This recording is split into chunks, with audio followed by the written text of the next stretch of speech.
Check one, check two. Just getting started. Check out my health stream.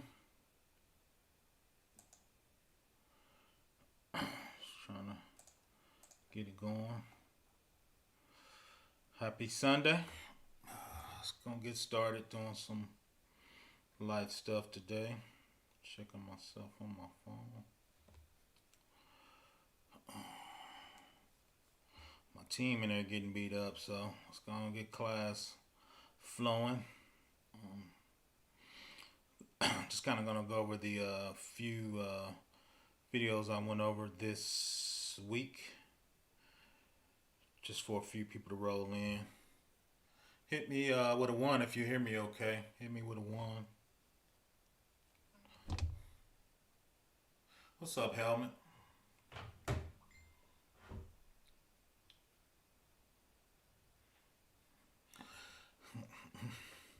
Appreciate it. I was struggle streaming last weekend. I'm trying to get a little better at.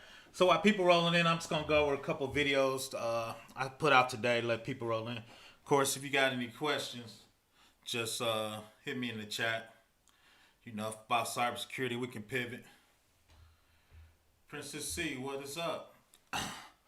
So standard stuff. I like to do a few consumer videos just for everyday people. Zelle got hacked, or two people got tricked. They let people take over their phone remotely. They sent them a fake email stating that they were Zelle, and the people that own the phone let the people remotely control their phone. And what did they do? They stole all their money. I think it was like $3,500 a piece. I think the bank's gonna refund them, but once again, be careful out there. So yeah, we're just gonna do a recap while people rolling in over the videos. We before we get to class. This is a course with practice questions. PowerShell is a course I'm working on the practice questions. This is actually a real course. I actually teach at a local college, so I actually modeled it after the local college. Once you do this, I will get a couple of study guides, and you can sit for the Security Plus. When I bring it up, you will see the PowerShell. I'm working on getting I don't have practice questions yet, Power not Shell, but I'm working on that. But it is a real course. Once again, another scam. Police warns of Amazon scam. This was in a small city. I should remember of it. But they were actually calling them up on their phone, and somehow they got the phone to say Amazon. So the people on their phone trusted them. Once again, they were scamming them. A phishing scam, because you can spoof almost any number. So once again, it was a small town consumer scam. It's just so many between ransomware, phishing. It's just so many scams out there. I think I'm on the wrong side, man. I need to be on the other team winning. This one was interesting. It was called God. I'm not like that name. It was a Microsoft Azure VM exploit, right? So they were actually dropping the myriad virus on it, and they were using it for mining. The sad part about it, you would think Azure would be a little tighter on their exploit of somebody taking over a VM or even a physical machine. So I was kind of vastly disappointed in Azure. But that if you're on Azure, Amazon, whatever else, just be careful out there. Once again, these are small videos. If you want to go check them out, I usually make them short, like 3 to 5 minutes, just for everyday people to check. This was me trying to get on the current trend. Elon Musk, of course, it wasn't Elon Musk scamming people with crypto, right? Somebody was saying it was an Elon Musk. Once again, it was an email or a text saying get in his special group or a special moderator group, right? You buy these cryptos, then of course this was a Ponzi scheme. You buy one crypto, at the end we're gonna give you 2 cryptos, right? So once again, it was a current trend. This is the one that I really liked. Is a lot of the hackers out there. You can do, if you're familiar with cloud, you can get infrastructure as a service, platform as a service, software as a service, right? They got phishing as a service, so you can sign up to their phishing as a service. They give you the infrastructure. They give you the templates for the phishing email. So they teach you how to trick people to get their bank account, drop malware on it. So they actually make it where you can rent this as a service from the hacker. So they take 30% of your take right, but you don't have to have that infrastructure, right? Like you go to like I'm a AWS, I can go to Amazon, spin up a VM, spin up a database, spin up a web server. I can go out to phishing as a service, right? I can spin up my email, my templates, who I want to hit, what subdomains I want to try to trick, right? So they got phishing as a service to make it easier for the criminals. So I said phishing as a service, crook helping crooks, easy to use service, hackers for hackers, right? So that, I thought that was interesting. Uh, Wilton, what's up? How I run out well today, but we'll watch the video. Hope you feel better. Yeah, I'm kind of dragging because our temperature just dropped out of nowhere, super light. So this is when I went live, just talking about autonomous trucks. I talked about cloud security. True, I keep calling it true. Too simple. Actually went public, meaning they sold their stock, I think, on the NASDAQ. So they made a whole bunch of money. So they were actually already deploying their trucks. And I think FedEx, I think, was practicing their autonomous. Googled, I think it was in Texas. So everybody's trying to get their autonomous trucks testing in the South, to get that rolling. I always said before I die, you're going to see trucks driving themselves. This is another one. This is one I think I'm going to do a class on too, is IRS publication 1075 federal compliance. There's a big piece of security out there called compliance. Like I said, this one right here reports to the IRS. So you have to have paperwork. If you're gonna get information from the IRS, you got to secure your servers in a certain way. I did a video on that. I did a live stream on that, so you can go check that out. Like some of these. For this thing is just gonna touch on this real quick before we get to the classes. OWASP stands for Open Web Application Security Project. It's a nonprofit foundation that works to improve security of software through community-led open source. If you go to their website, they're super popular. This is what they call purple team programming, right? How to secure your applications. So you got red team, offensive attacks on the whole infrastructure. You got blue team, that's kind of where I live. How you lock down servers, how do you protect them? Purple team is how do you protect the application server, the web server, the database, because that's where most of your attacks come from, right? I'm gonna attack the web server, I'm gonna attack your mobile app. So there's a team specifically for that, right? And I'm just gonna go through the first two. They have an OWASP top 10. It hasn't changed much. Broken access control. 94% of applications which tested has some form of broken access control, with the average incident rate of about 4%. The description: access control enforces policies that users cannot act outside their intended permission. Failure typically leads to an unauthorized information disclosure, modification, destruction of data, performing a business function outside the user limit. So when you're part of the purple team, right, and that's what we're going to focus on today, application security and client security, right? So these are the things you need to drill down into that level of security to make sure it locked. I'm just going to look at one more. Cryptographic failures, previously known as sensitive data, which is more of a broad system rather than a root cause. The focus of this failure related to cryptographic, which is often lead to exposure. First thing that determines protection of data in transit or at rest, for example, password, credit cards. So how are you encrypting that data when you put your password? Is it encrypted over the wire? Right, so these are the top 10 checks, and it's probably been the same, just moving around off and off for 20 years. That's the sad part. I don't think we're getting any better in that area. Let's see. Everybody knows I'm a STIG guy. It stands for Security Technical Implementation Guidelines. These are actually DoD checks, kind of like the OWASP. And I'm not going to go over them. I'm just going to touch on them. They got category highs, which means they've been attacked in a while. And they're open, being vulnerable. Like when you spin up your app, there's 31 of them. Category 2s is 233. And category 3s is 22. So that's like 270 checks. So when you're in the federal, and I used to do this for a living, we have to go through our code and do all these checks to make sure our code was responsible. And they believed it was secure, right? So that's things you have to do. And once again, I'll just put a quick slide on Purple Team. Purple Team is application security. Purple Team exists to ensure and maximize the effectiveness of the red team and blue teams. They do this to integrating in defensive tactics and controls from the blue team with threats and vulnerabilities found in the red team into a single narrative that's maximized both. Ideally, the purple team shouldn't be a team at all, but rather a permanent dynamic team between the red and the blue team. Application security is the process of making the apps more secure by finding, fixing, and enhancing the security of apps. Much of this happens during the development phase, but includes tools and methods to protect apps once they are deployed. This has become more important as hackers increasingly target applications with their attacks. Right, so when you spin up your website or your mobile app, that's the first thing a hacker could get to. That's the first thing a hacker's gonna attack. I gotta find one slide. I had something right here. It is. This was top 10. This is one. This is the fourth one.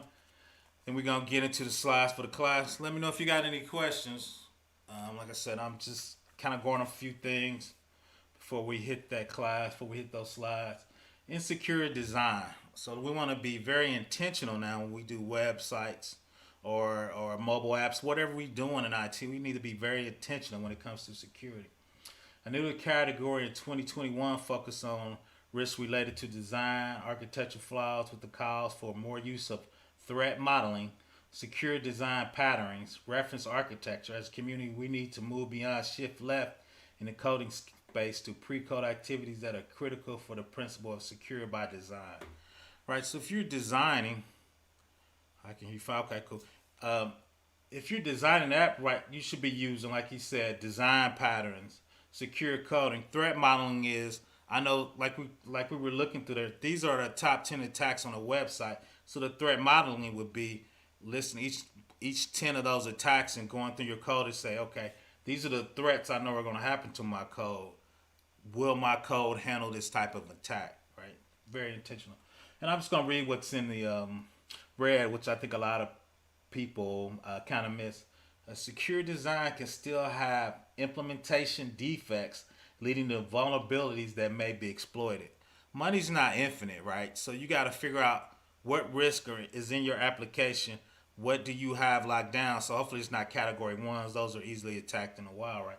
But that lets you know when most apps come out, there are no defects. There are no security holes, right?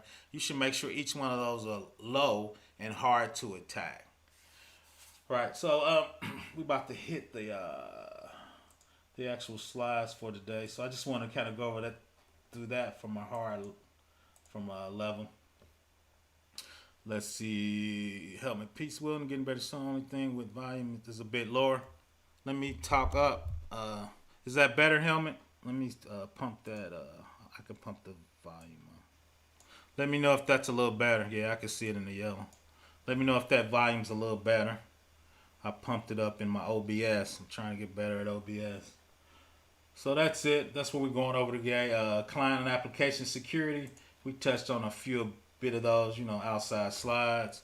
Once again, those are some of the videos I did. I just want to touch on those at a high level where everybody rolled in. Let me know if that sounds a little better. What's up, Game Over?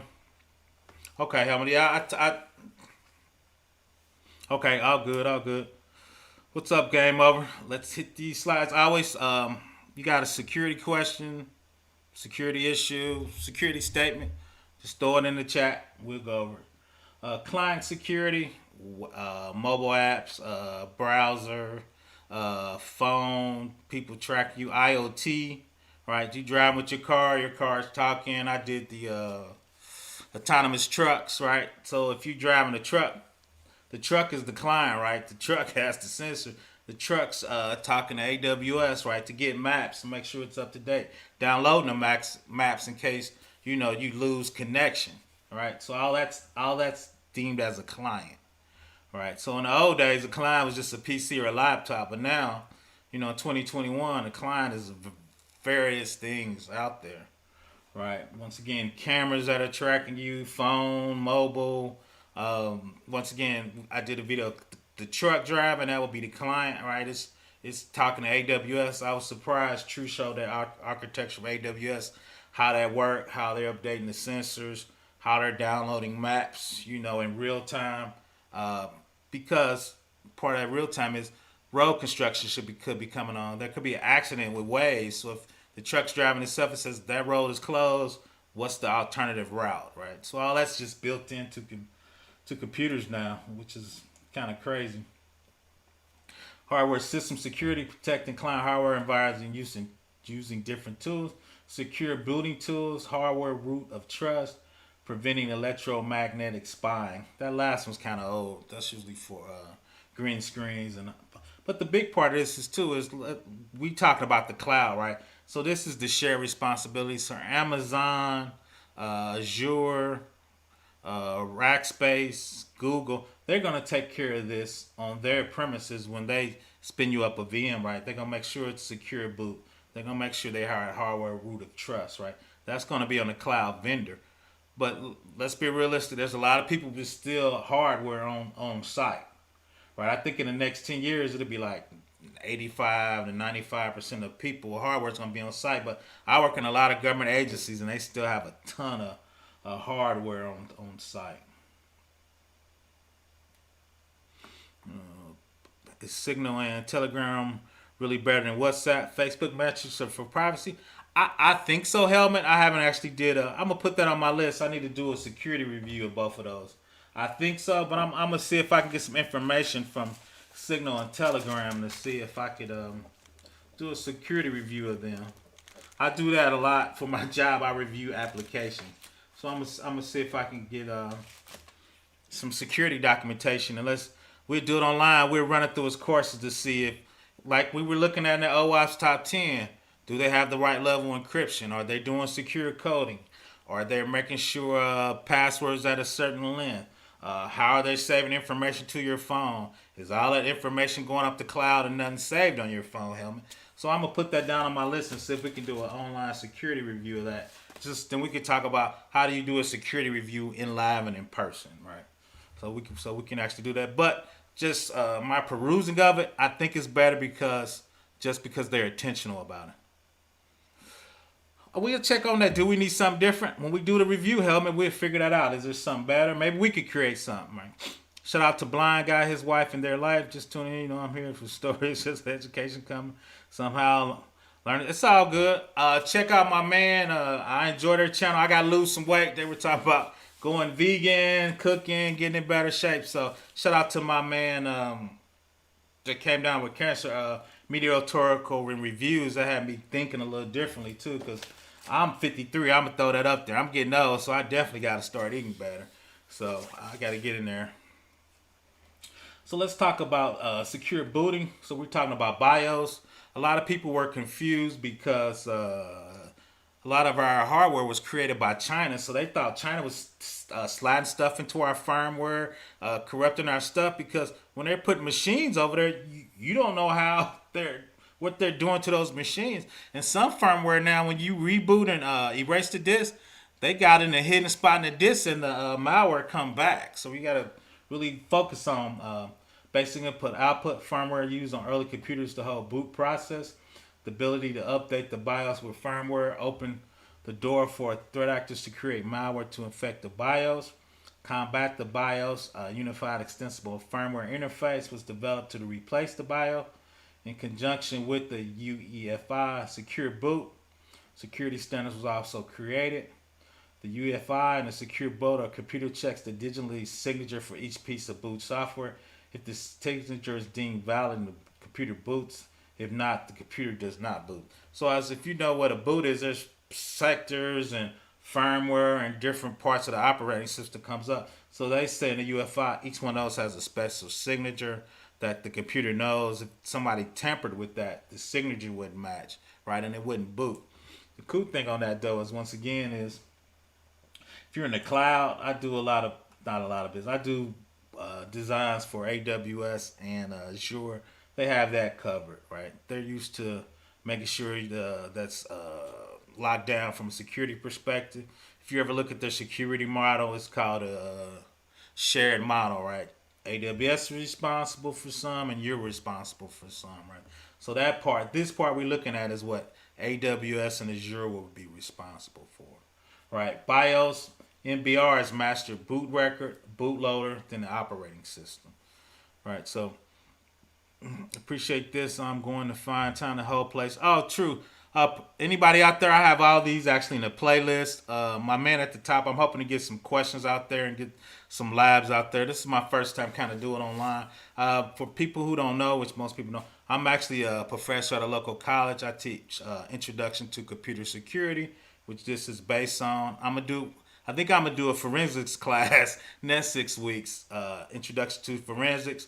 So once people hack you, how would you find it? How would you look in the logs? If somebody hid, like the one hacker, he actually hid an image file that actually had social security numbers and credit card numbers in an image file. How could you find that in an image file and chase it? So I'm trying to take some of those classes, rework them, and put them on my YouTube channel for people getting into cybersecurity. This is pretty good because this touches application. We done wireless. We done OS.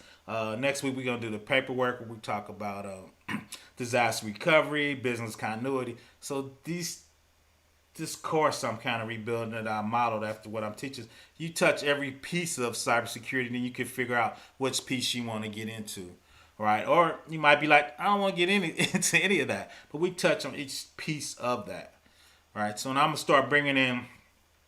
I was interviewing I got to get my interview set up. I'm bringing in people that do this stuff for a living, that does Linux government work, that done. I got a female, she's killer. She does compliance. She's our director of compliance, right? So she orders everybody around and she just does the paperwork because we got to turn it into the government, right? I got a Linux guy. I got a guy that's Oracle Exadata. He handles that for us from a security basis if you want to become a DBA in that space. So I'm trying to bring people online that actually does that. And there are a lot of those are gatekeepers, right? So I'm kind of working on those guys. Some of those guys are elitists. You got to have a degree. Nah, I'm telling them. I got some people that are good with search. Let's give them a shot with search, right? So I'm gonna bring those guys on. We're gonna work on them, pick on their brain, and they're gonna drop you a lot of knowledge if you want to get into the game, all right? So. Ari J, first time tuning in, super excited and want to learn more. That's cool. All right, if you got any questions, just shoot them in the chat. I could pivot to anything in cybersecurity. My guys, we could go with any pivot to anything. Would be a great topic. Forensics will be awesome. Okay, people excited about that. So after this, I think we got 8 more weeks of this. So there's 16-week long courses. I kind of modified them. Then I'll pull up the forensics ones and get them in there, and we can do that. Then 2 is each time I do it, of course, I'm getting better. I'm adding stuff, and I add more live. Okay, shout out. You doing the 601 Security Plus, REJ? Okay, I see it. 60 plus 601. Yeah, so this is the overview of that. Like each one of those. I think we talked about my favorite one was the TCP/IP stack. I always struggle with that, and which one of those layers does items run, what ports run in which layer. So yeah, I actually do have a Security Plus, but I probably take mine over. My Security Plus is 10 years old now, so I'm thinking about. So I probably start studying taking it over. So I'm gonna do the Security Plus. I'm gonna do the CISP. Then I want to do the AWS Associate Architect. So that's kind of hopefully my play. What's up, Dave W? Glad you could join us. So once again, let's read through that slide. BIOS, Master Boot Record, bootloader, operating system. Between each one of those arrows, remember the hardware is checking the signature, right, to make sure. As we call him, bad actor. That's what my boss call him. He's from the NSA. He's gonna come online. Chief Information Security Officer. Each one of those arrows will have the signature. So it says, okay, the BIOS is loading. This is the signature that should match that, right? So if you do an MD5 or some other encryption, right, one-way encryption, if anything changes in that BIOS, the encryption digit will change, right? Letting you know somebody's actually tampering with it. All right, so hardware roots of trust, chain of trust. We were looking at each element of boot process relies on the confirmation of the previous element to know the entire process is secure. Hardware root of trust, strongest starting point of hardware, which cannot be modified. Security checks are rooted in the hardware checks, right? Rooted. Electromagnetic spine. Security research found out it's possible to pick up electromagnetic fields and read data that's producing them. U.S. government has developed the classified standard intended to prevent attackers from picking up electromagnetic fields from government buildings. This is known as templates. Obviously, this is old. This is usually from green screens. Most of your current monitors are LEDs. They don't produce much heat. They don't produce much signature.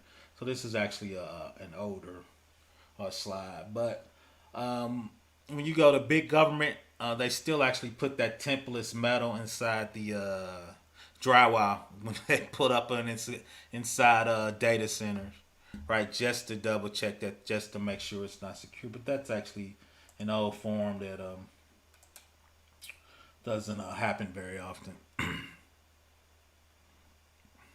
For instance, yes, I'm working on CCNA. Then I'm gonna go to Security Plus.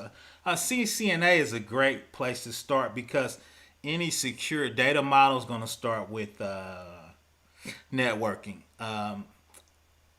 When I do cloud stuff, the first thing I look at, especially the VPC, how you controlling your network, how you setting up your subnets, how you setting up your VLANs, what VLANs can talk to other VLANs. Certain VLANs shouldn't be able to get to other VLANs. So that's CCNA from a networking perspective. The first thing we do is, once again, for people who don't know, I'm a professor, but I actually do.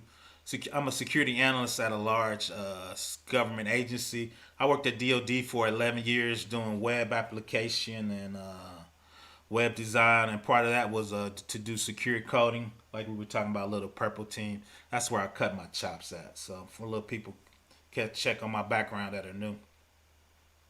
So do you recertify every so often the preference or job requirements?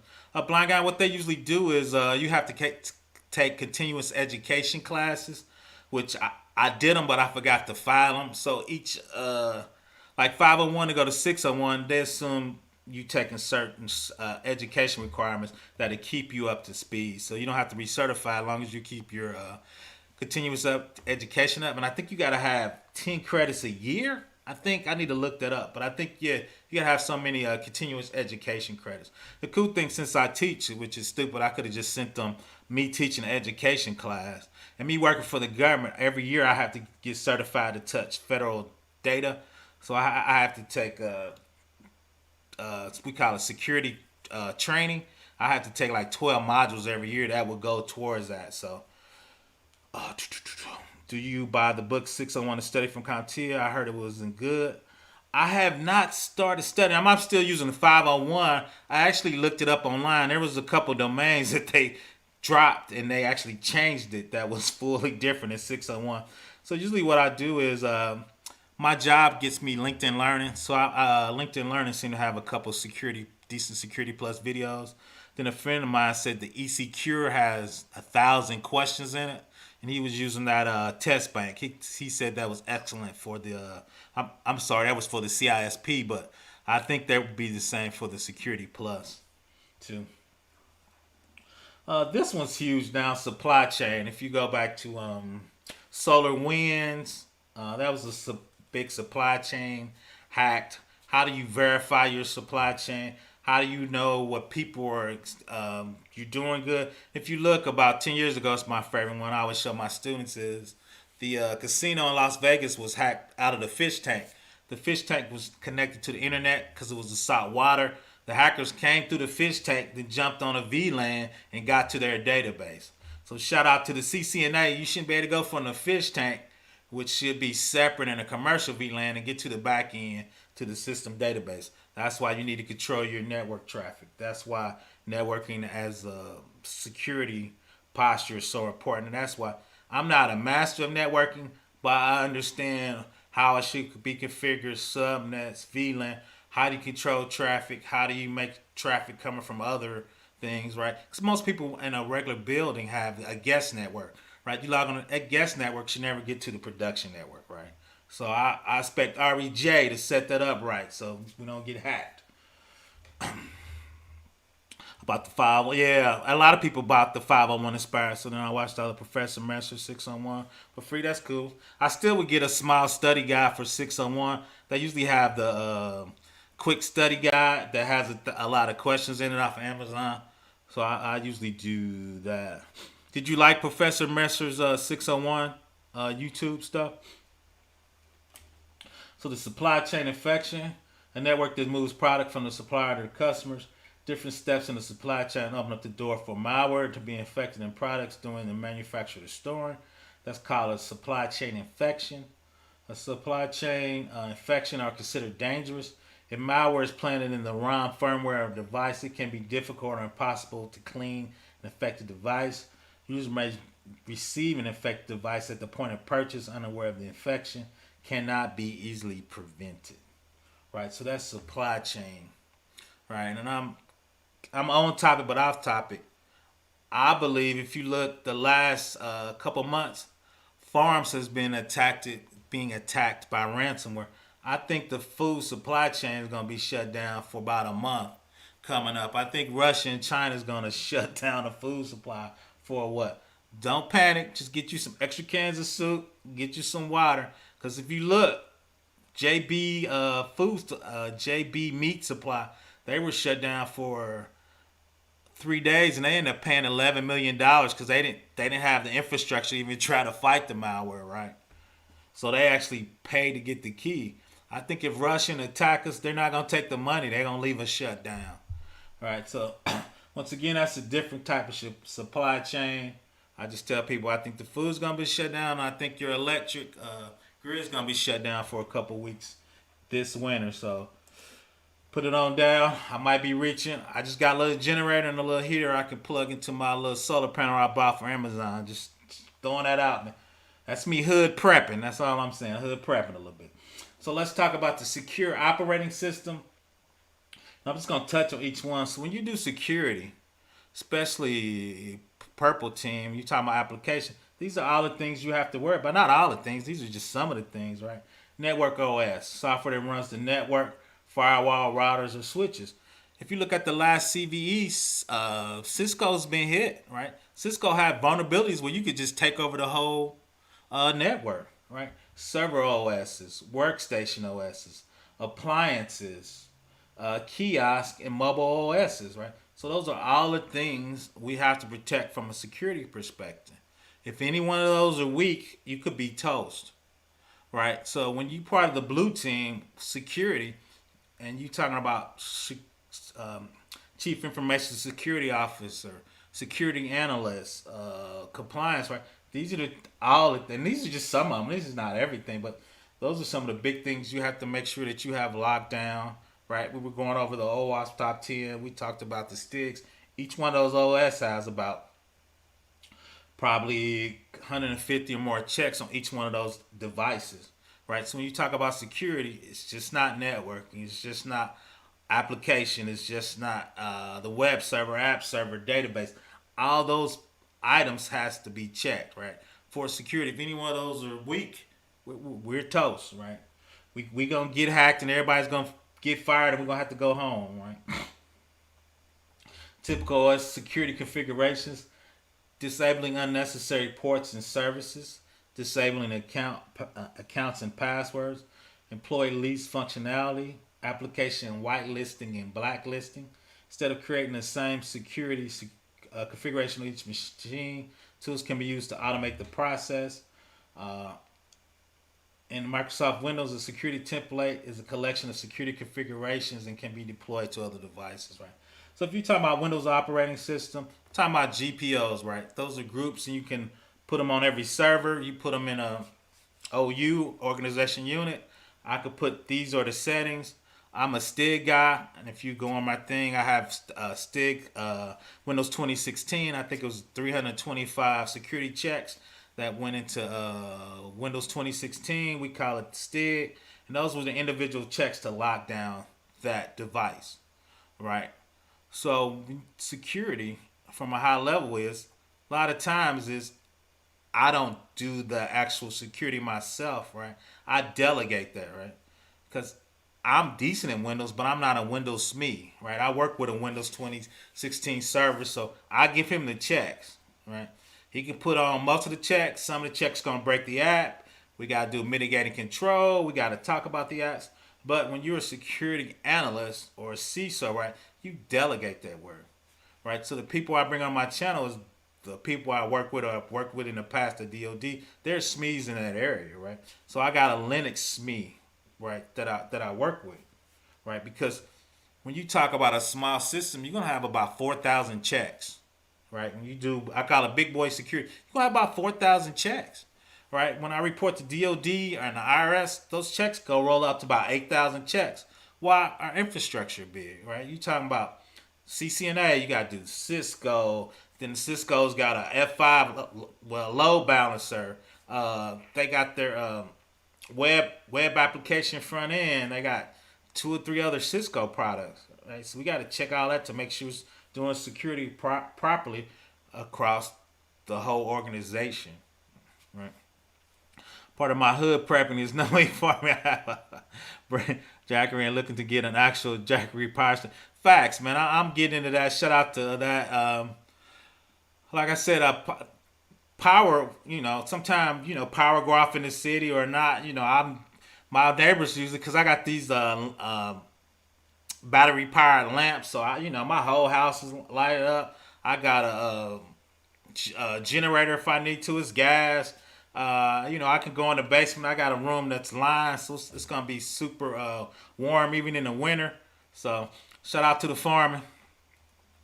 RJ, what are the main ports to know for security? What part of security, RJ? You just talking about in general? I mean, if you talking about in general, you gonna have 443 for web servers, 80, 389 is gonna be LDAP. I'm an Oracle guy, so that's 1526, 1529 for a database. I'm a Tomcat guy from an application security prospect.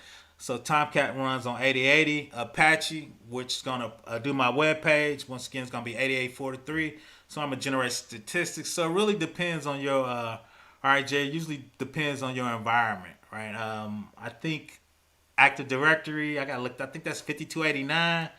I need to look those up. But yeah, if you look in Security Plus, they give you the normal stuff, and depending on your environment. Current think services, not ports. What you learn service, you also. That's true. That's a good point, Kareem. Because most people, when you say HTTPS, that's the service. 443 is the port, right? So, yeah, it's like the 601 seemed to be totally different. Oh yeah, there was a couple different modules when I looked at the 601. Facts. Saying here, I wish I took the 511. Me too, RJ. I wish I would too. As I think my security plus expired, which is once again it's stupid because since I teach, I could have used my teach for my continuous education. So I'm gonna try to call them and see if I can get it backdated, but I don't think that's gonna happen. This is one of the most important things, and a lot of small companies struggle with this is patching. Right. There's so many patches. If you're Windows, most people are Windows shop. Patch Tuesday, Windows comes out with the patches. Oracle comes out with them quarterly. CVEs, emergency patches come up. How do you keep your organization? Because two is you got to remember in a large organization is we have a lot of older apps, so we got to test those patches with our older apps because sometimes particular parts of those application breaks our apps, right? So patch management's huge because each release, especially in Windows now, they have so many security updates in there. You want to make sure your patch is up to date. Operating system have increased in size and complexity. Newer tools have been made to secure functions vulnerable. Security patches, software security updates to repair and discover vulnerabilities. Feature updates include enhancements to the software to provide new or expanded functionalities. Does not address security vulnerabilities. Yeah, features, what new things can you do with the app? Most people don't even think about security. Service packs accumulate soft security updates and additional features. Patch management tools for patch distribution and patch reception. Right. Patch distribution can sometimes create new problems. Vendors should thoroughly test before deploying. automatically patch updates, manage patches locally rather than rely on a vendor's online update service. Advantage of automated patching service: download patches from a local service can save bandwidth and time. Administrator can approve or decline update, forces updates to install by specific times. Obtain reports on what updates each computer needs. Administrators can approve updates for detection only, allows them to see which computers require the updates without actually installing them. Right, so you can see which part of the patches are going to update on your computer. Usually they have a README file, so you can read what those patches are actually going to do to see if they're going to actually break something. But sometimes they don't document the patches well, right? You just have to read them. Right? Which service to think of if not thinking of ports first? Yeah, SSL TLS is what port. If you don't know the service, what good is knowing the port? So yeah, like we talked about, SSL TLS is 443 on the server. 8080 is SSL TLS on a Tomcat. Um, so so that's the patch management and how it actually looks online. If you got the vendor's online server, goes to the internet, then those are two servers like we have in our production or UAT. Usually we have a UAT, Unified Automated Test environment. We usually have a DUT. I've been I've been in government too long. DUT is Development User Test. And there's the EAT, Executive Automated Test, right? So these are the different test cycles that you get wherever you at. They usually have different names for it. Like I said, I've been at DOD. They're one and the same, not a service, not a port, and vice versa. That's true, REJ. They're one and the same. Like some people know them by the name or the port. You can go back and forth. So once again, it comes to the vendor, and the reason we do that is we want to make sure we test them, right? Like the update server one, we might have a smaller team of developers and some power users that would just test that update, right? So if you got, I've been in a group that had 5,000 servers, so the update one server might go out to a couple hundred people. Each area have two people that's gonna test that update, right? If those two people work, then we do it in a EAT or UAT, which is enterprise test. Put it in a server. Then out of the 5,000, 10,000, you might have 1,000 people tested for a week. We got some automated tests too. We run on that server. Once it looks good for a couple of weeks, then we'll deploy it out to the rest of the organization. Why you don't want to deploy it out to 10,000 people, find it out it breaks something, you got to roll it back, right? So you have to test those out. Still on a patch reception. Today's patch are automatically download and install. Assure the software is up to date. Microsoft changed the security update procedure and user options so you can force updates, no selected update, be more efficient in distribution or up to date resets. Right, so there's different levels of testing and how you want to do it.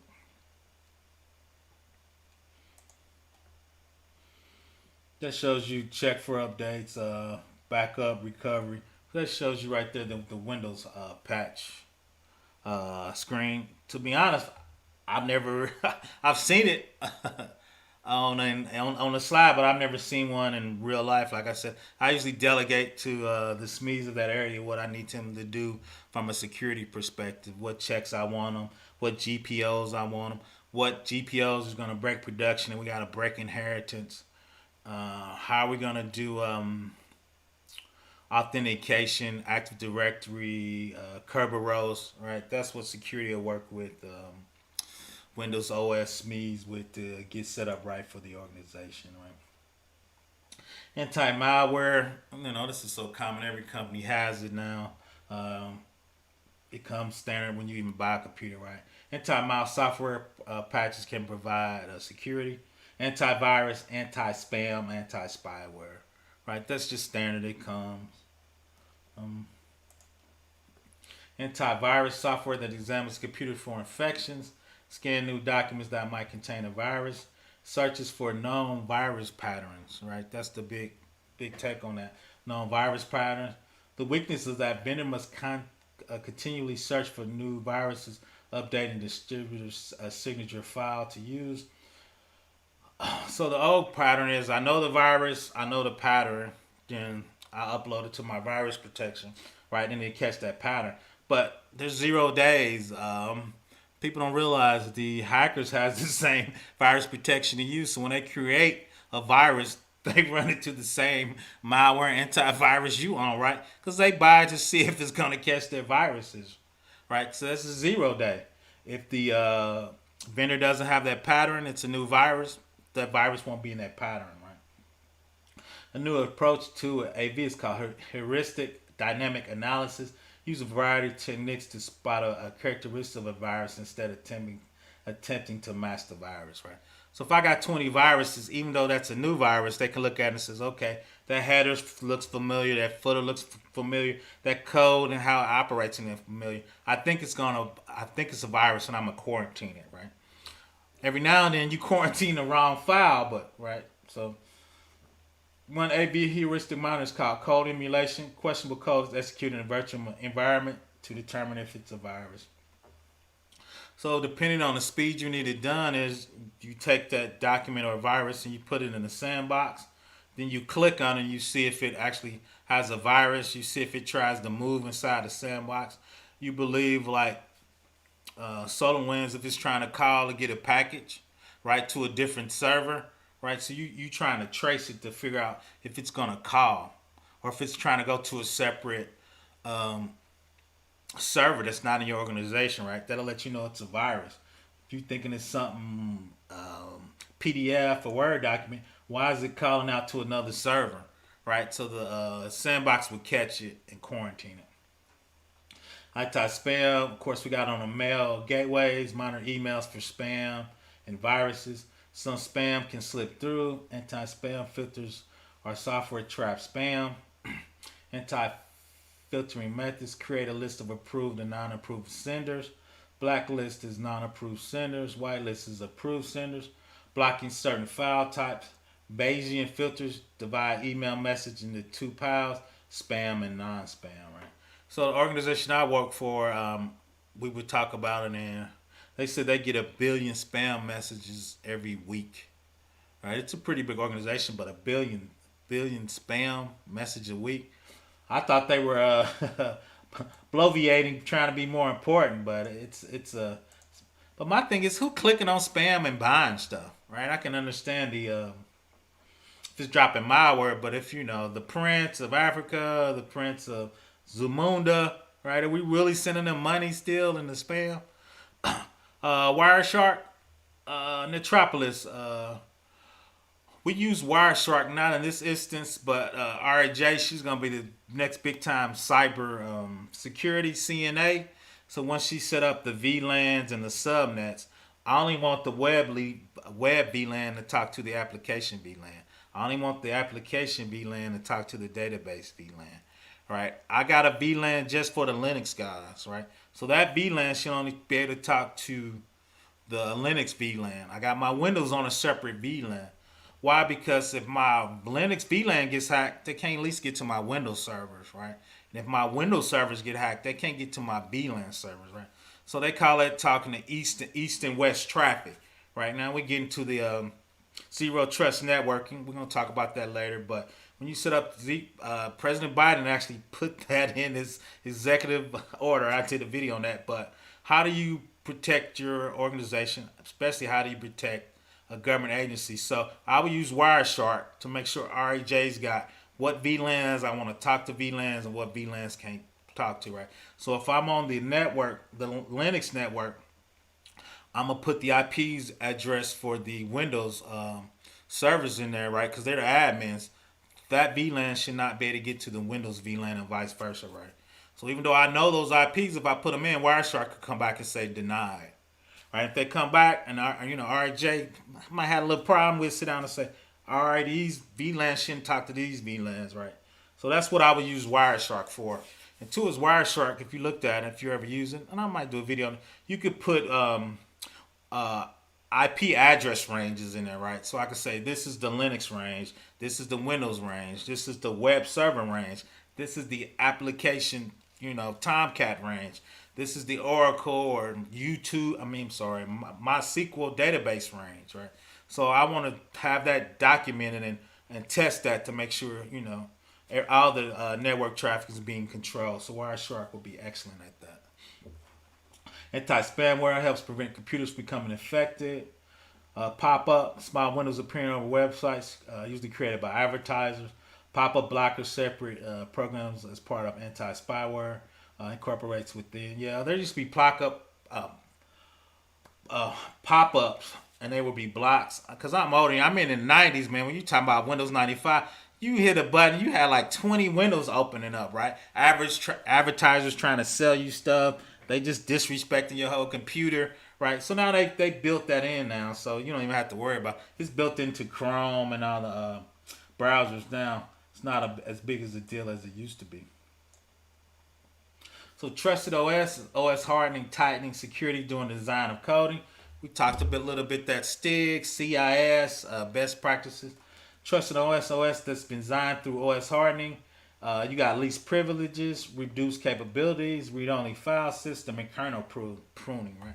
FTP is a non-secure application. It's built in Linux. I'm gonna disable it, right? Because we're not gonna use it. That's just something for the hacker to attack.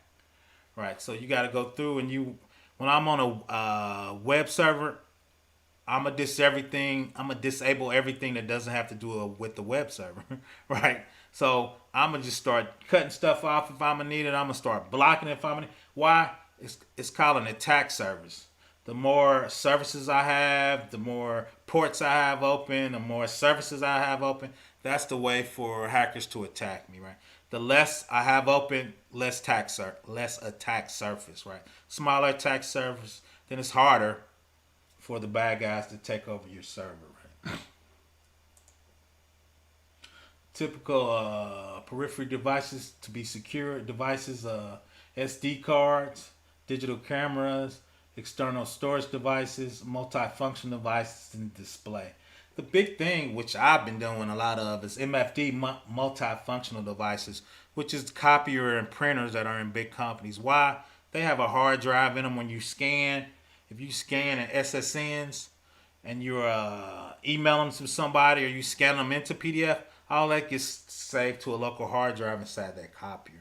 All that stuff still is connected to the network, right? So you need to lock down your MFD device, a copier, just like it's a web server, just like it's a laptop, just like it's a Windows 10 machine, right? There's so many functions, and most people don't lock down their servers. I'm sorry, their printers and copiers. People just take them for granted. So a lot of people are actually getting hacked through their MFD multi-functional devices. Securing two is, and I'm gonna say this real quick. When you go to government buildings to do security, I've been to the Pentagon, a couple other buildings. They wouldn't even let me in.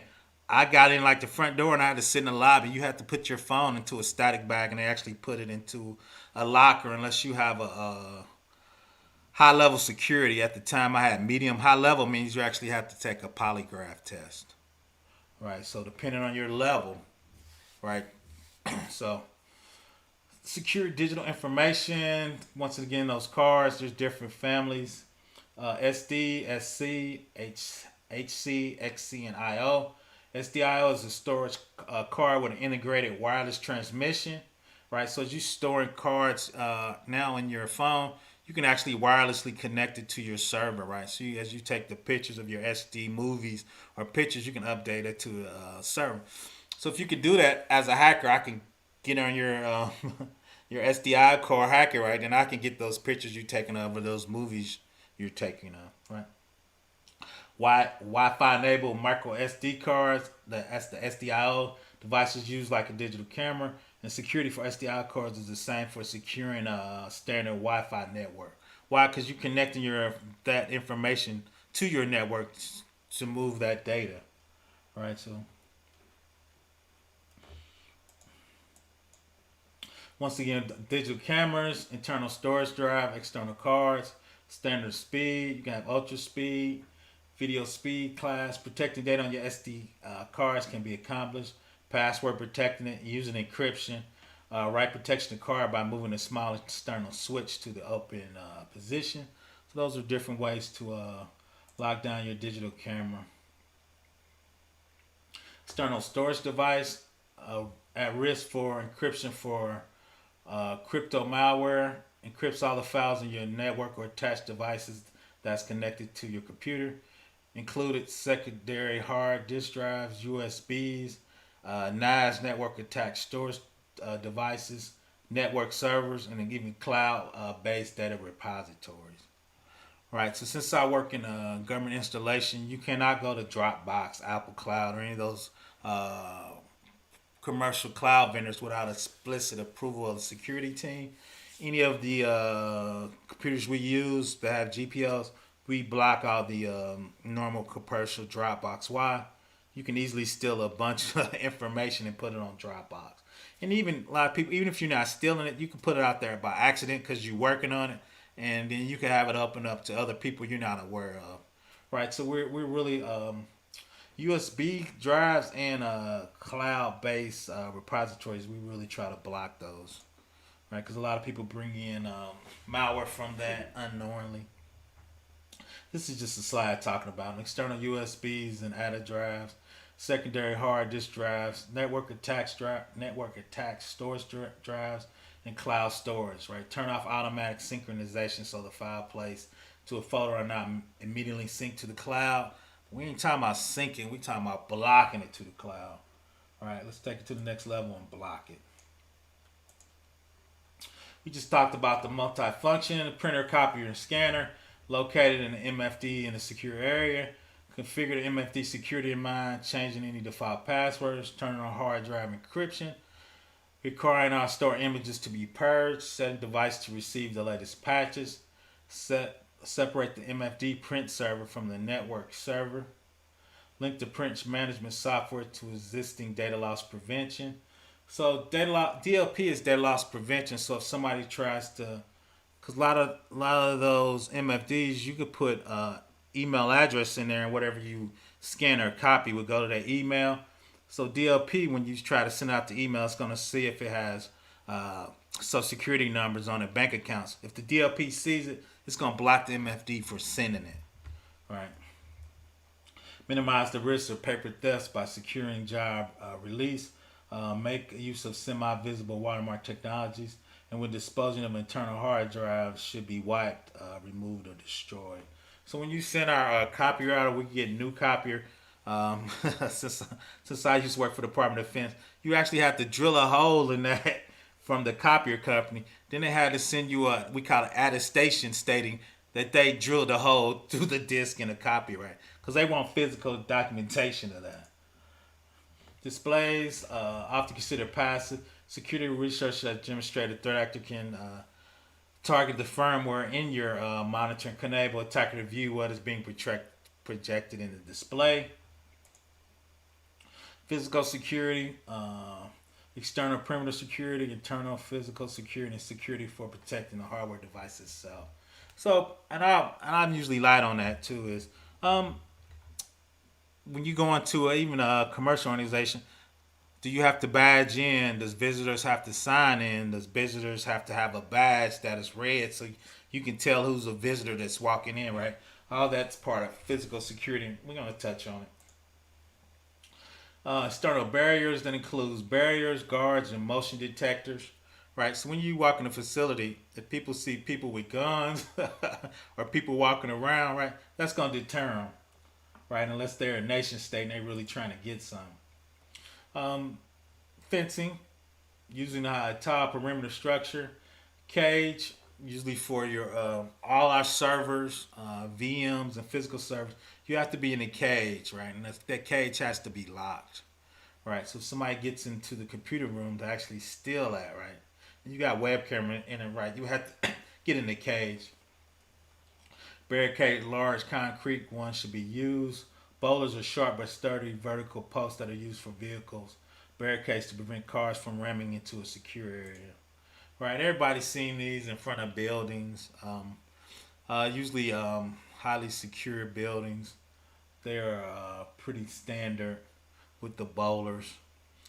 So, I mean, if you're going to run a truck up in there or even a car, you're going to tear your car up, right? You have to roll up something bigger with that. I used to work at a DoD installation, and at the front they had 2-ton boulders with flour at the top. Most people don't remember. If you Oklahoma in 19, I want to say 90, guy took a U-Haul truck and put fertilizer in it, blew the front of this Oklahoma government building off. So now a lot of times they have those big pots in there. They're not for the flowers.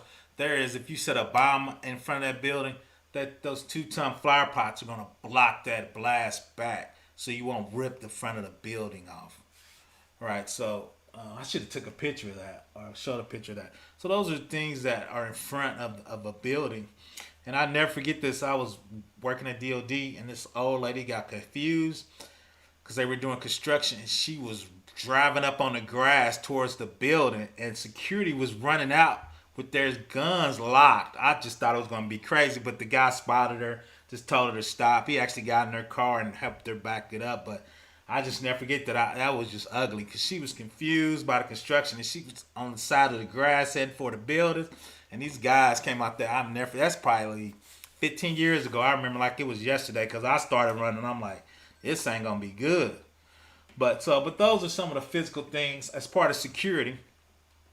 That's a little bit in that in Security Plus too. Is what physical security and how you handle it and how you deal with it. Right. I got a lady coming on, and she handles security for the building I'm in. Bowlers, security guards, badges, internal investigations. If we think somebody's stealing something, true, Helmet McVeigh, 100% correct. That was McVeigh with that. So she handles that internal investigation. If security thinks somebody's stealing stuff, right? Part of security, we identify them, but if we're gonna fire them, right, we gotta hand them over to HR. You gotta do an internal investigation. That's actually handled by a different department, not security. We don't. I do want to interrogate a couple people, but no, that's it. Facts on that, Kareem. The Oklahoma federal bombing. That let you know how old I am, man. That was a while ago. But yeah, so that's why you need those boulders and those type of stuff to reflect that.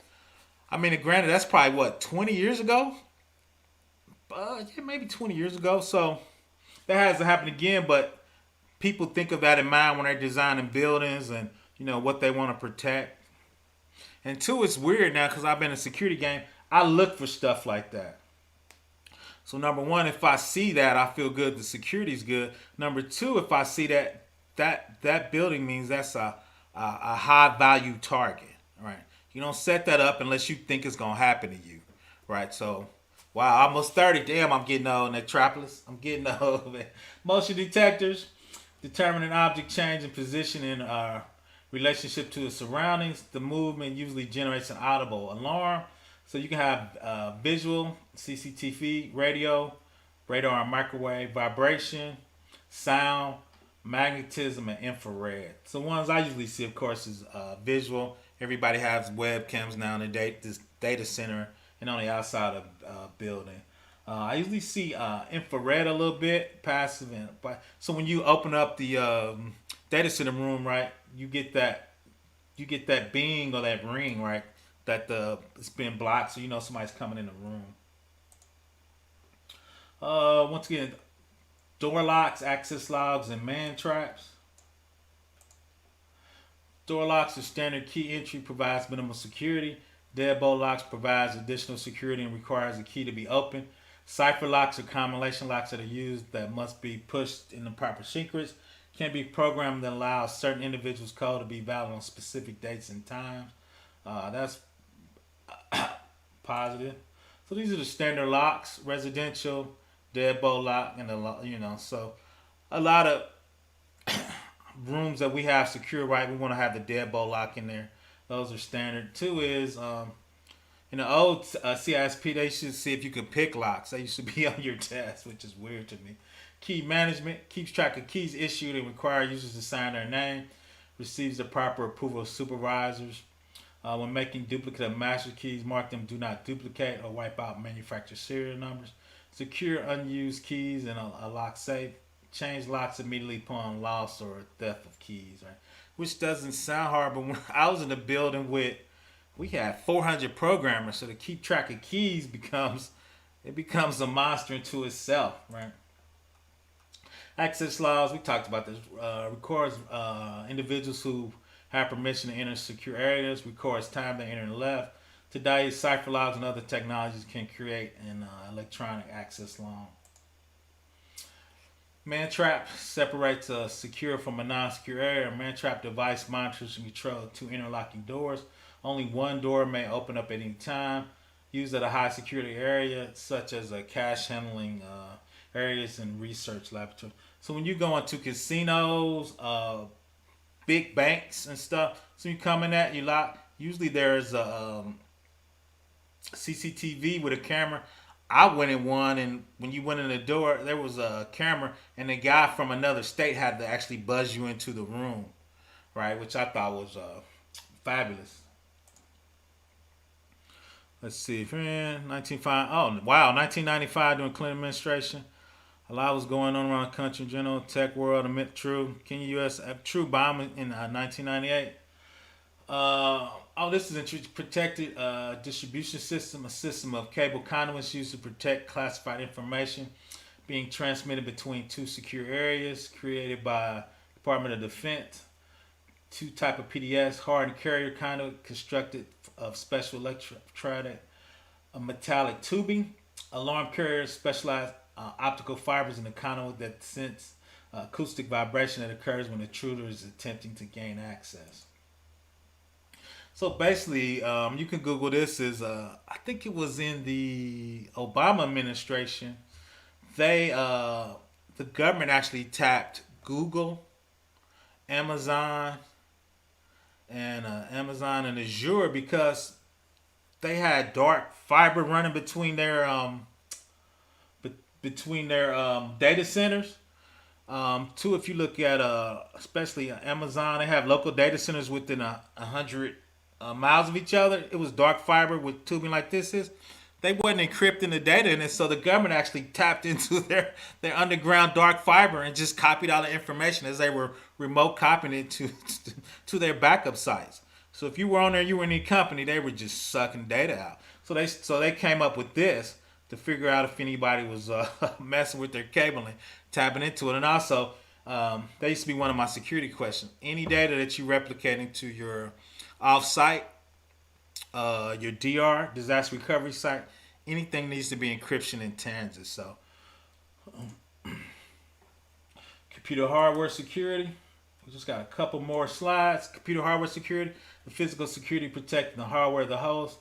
Most portable devices have steel bracket slots. We were looking at it. Cable locks can insert into the slot and secure the device. Cable connected to the lock and can secure it to the desk or the chair. Safe, secure cabinets can be pre-wired of power network conditions and allow devices to charge while stored in the cable lock. I'm jumping back up to the top again. Cable lock can be inserted into a slot, secure devices, and cable connected to the lock, secured to a desk. So usually one of the checks we do, let me see if that's a picture, is actually locking your laptop to your desk, right, while you're on prem.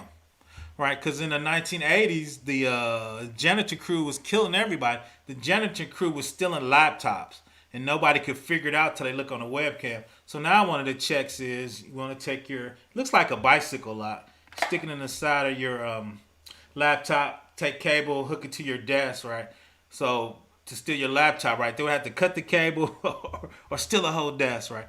But it doesn't sound like a lot, but when you start talking $15 times 2,000 people, right? That's a $30,000 expense for a lock, right? And you get a little enhancement with the security lock, but not a lock, right? But that's what we talk about. Security money's not infinite, right? It all adds up. We talked a little bit about this when we talked about purple coding. Besides protecting OS software, there's a need to protect applications that runs on their device. We were looking at the OWASP top 10 earlier. We looked at like 3 or 4 of those checks.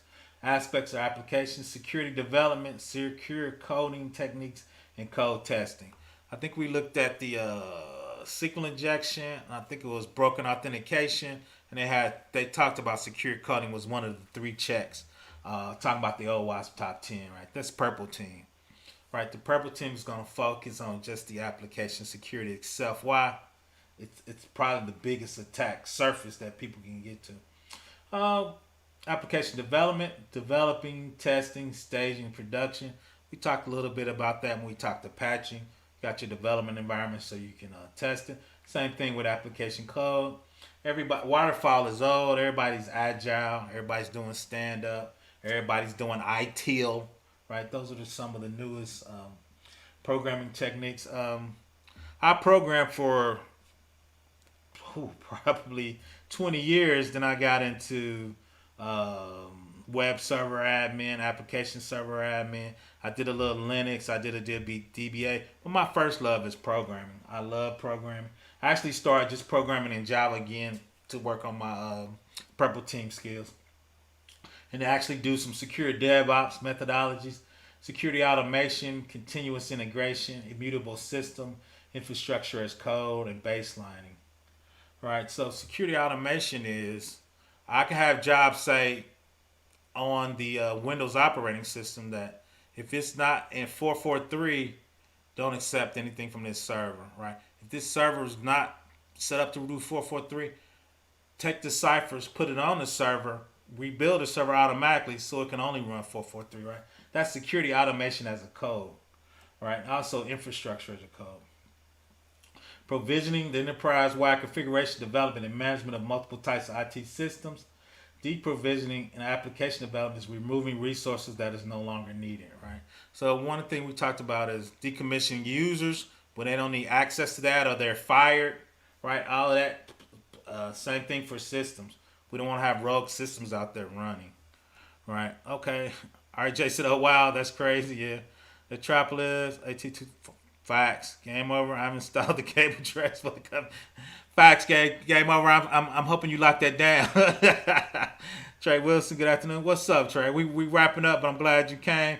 Just check out the replay. But yeah, but so that you know, when I try to talk about stuff on slides, I try to remember real world things that it happens with the cable tray. It happened with the bombing, right? Because I lived through that. Was I a DOD then? Yeah, so where we were getting ready for these type of things to happen, right? Just trays, right? But two is everything on should be encrypted on those trays. So even if somebody tapped the tray, you shouldn't be able to read that data, right? Because DevOps is based on agile method, there will be continuous modification through the process. It's important to use tools that support change management.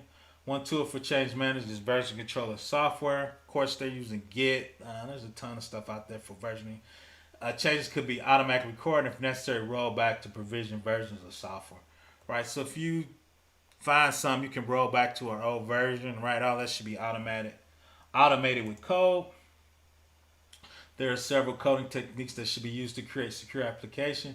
Determine how encryption will be implemented. Ensure memory management is handled correctly so as is not to introduce memory vulnerabilities. Once again, that's going to be that purple team and how we're doing it. When you talk about Rust, you're talking about the programming application, Metropolis. Code testing. At the beginning of the process, model verification test is used. Ensure the project application meets all the specification at the beginning. Compile code testing. Search for errors that could prevent the application from properly compiling from source code. Runtime errors. Look for errors after program has compiled and currently runtime. Most runtime code testing is done in sandbox, which is test environment that isolates untested code from live production. Right, so there's different test cycles when you do application code. Like we said, we had DUT, which is as a developer, I'm supposed to test my own code before I roll it out to production, right? User acceptance, right, means the user get on, they like it.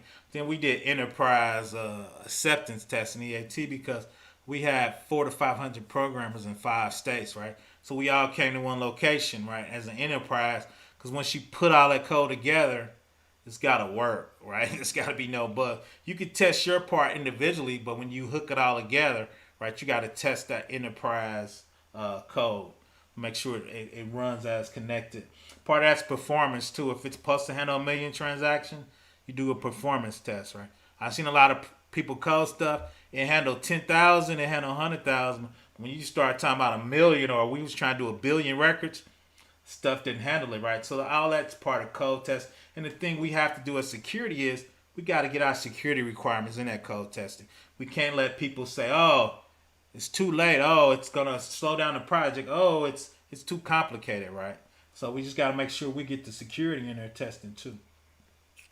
Black said, would you agree network security is like defense and cybersecurity is like offense?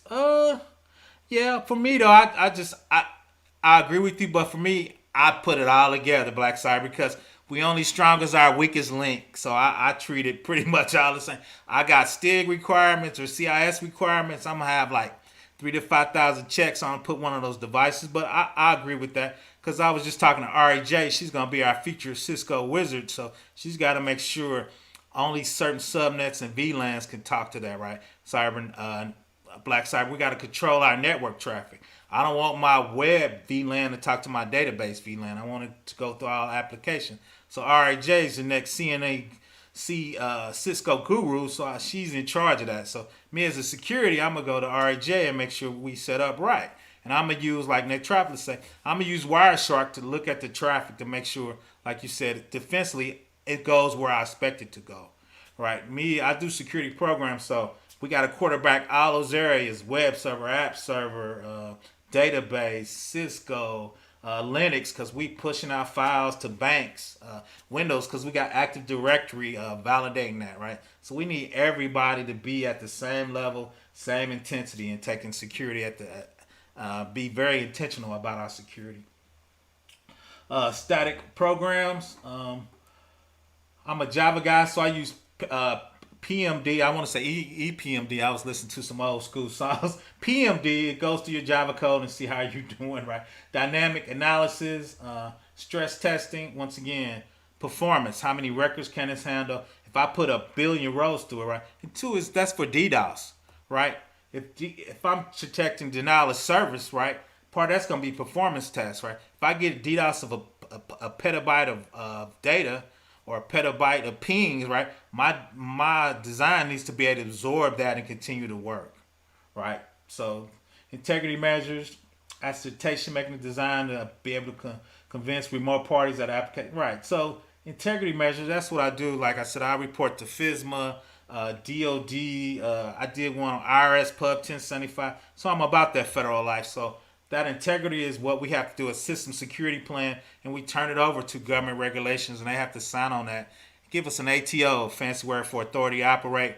They're fine with how we checked up security, how we did it. Ari was handling her job on the Cisco side, right? So that's what we talking about, security as a program. Now, we touch each individual part, but as a security team, we got to put it all together, right?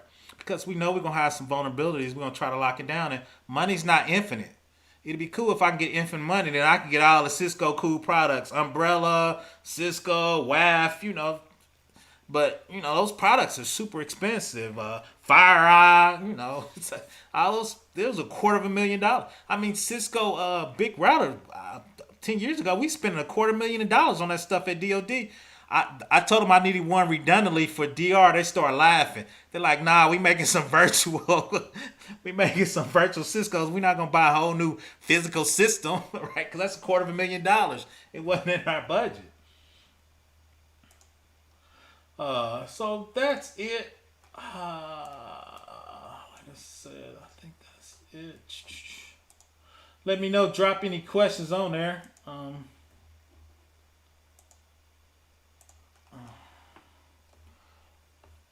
Korean Black Cyber Network is a DoD term that covers offensive network separate from verification. No, that is true. 100% Korean. Open source. Oh, facts. I use a lot of open source. The only thing about that Netropolis is you can use open source, but you have to buy support for it. Why? I work for a big company, so if there's a security vulnerability in open source, I need to make them fix it now. I can't wait for you to get your fix for the security. So there's a lot of companies out there. I'm a Java guy, so I go to Hibernate, Spring, MySQL. That's how MySQL make their money. They have support, but they will give you a special security patch if it's found out before they actually give it to the community. Oh, okay. All right, Nick. That's one of the checks I get that pushed back on a lot, but I am an open source guy. So nah, I'm good with open source. We just gotta buy support for it. That's let me know how you like the recipe. Okay, cool. I will try. I'm working on that. Once again, if you I'm about to end it and go watch my team on football. We wasn't doing well. Um, Put a comment on there if you have any additional questions. If you check it out on the replay, or if you want me to do a certain video, I'm actually gonna look at that signal on Telegram. I think I'm gonna do a security review on that. See if I can get some documentations from there and just kind of walk through it from a security review and see what that looks like in real life and what we look like. I appreciate that, Stan. I appreciate everybody coming out and checking me out. I enjoyed it. Like I said, I am a professor in real life at a local college, so I'm always pontificating. So just let me know. I try to make sure we have real world examples, talk about real world hacks and real world positions, and how does that actually level up in cybersecurity, right? I'm gonna actually start doing a GRC class. Governance, risk, and compliance, more of the paperwork and management side. A lot of people have been talking about that, so I think I'm going to do a series on that. Policies and procedures, business continuity, DR. A lot of that's cool now because it's built inside Amazon and sure they give you like that. But we hire people just to do that, right? Just to test that, just how we roll that, right? So those are some things happen. That's cool, RAJ. I'm glad you enjoyed it. If you need anything special, you want me to talk about something, just put it on the comments in the on this video. We do this every Sunday at 3. I got 8 more weeks. We got 8 more weeks of different parts of security. And if you look, I have a playlist of the first 8 weeks I've done, and it'll kind of walk you through there. Once again, too, is go to my community tab.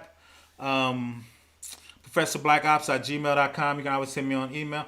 I'm actually going to do that. I'm actually going to talk about red team, blue team, and purple team. As part of the red team, talk about being a white hat hacker, gray hat, and actually black hat, right? There's a lot of gray hat people in there. Gray hat means if your company pays me and give me some work, I'll give you that vulnerability.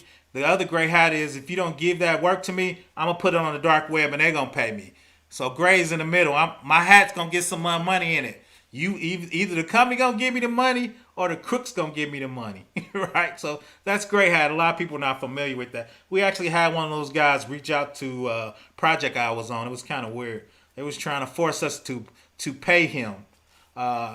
He forgot we worked, true story, he forgot we worked for the state, so we could actually call the state police because he gave us his real name, who actually contact the FBI. So I'm actually have to talk to the head of compliance to see how that worked out because my boss didn't like being squeezed like that. So I guess he was telling him he wasn't about that life. You mess with the wrong people. So we'll talk a little bit about gray hat in there. That's the person in the middle. Everybody have a nice weekend. Monday's around the corner. Let's get it. The bags are waiting. Everybody have a nice weekend.